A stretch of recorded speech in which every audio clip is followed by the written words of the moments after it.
ആദ്യത്തെ ആ 11-12 വർഷങ്ങൾ റസൂലുള്ളാഹി സ്വല്ലല്ലാഹു അലൈഹി വസല്ലം തങ്ങൾ കൊണ്ടുവന്ന ഈ വിഷയം മാത്രമാണ്. അതെ. ഷഹാദത്ത് കലിമയാണ്, കലിമയുടെ സാക്ഷിത്വമാണ്. സാക്ഷിത്വം. അതെ. ഇത്രയും 23 വർഷത്തെ നുബുവത്തിന്റെ കാലത്ത് half of the time invest ചെയ്തത് മാത്രമാണെന്നുണ്ടെങ്കിൽ ഇത് വെറും വിശ്വസിക്കേണ്ട ഒരു വിഷയമാണ് എന്ന് നമുക്ക് ഹാഫ് ഓഫ് ദ ടൈം അത് മാത്രം പറഞ്ഞു, അതിനുശേഷം ശേഷം അത് മാത്രം പറഞ്ഞു. പക്ഷെ അതിന്റെ ഒപ്പം കുറച്ചും കൂടെ ഗിഫ്റ്റുകൾ, അതായത് അള്ളാഹു മീറാജിന് കൊടുത്തത് സമ്മാനങ്ങളാണ്, അതെ, വിഷയത്തെ അല്ല.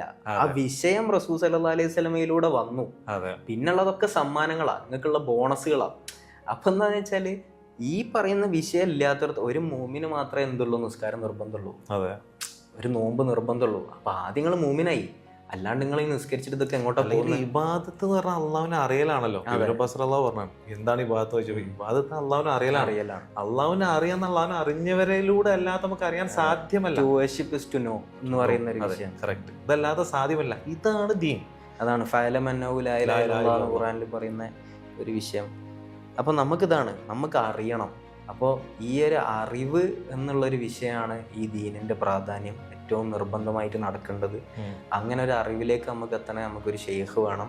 ആ ഷെയ്ഖ് വേണം എന്നുള്ളതിൻ്റെ ഒരു പ്രാധാന്യം നിങ്ങൾ ഈ പറയുമ്പോൾ നിങ്ങൾ മുസ്ലിമീങ്ങളാണ്, നിങ്ങൾ മുഅ്മിനീങ്ങളാണ് എന്ന് നിങ്ങൾ സ്വയം കരുതുകയാണ്.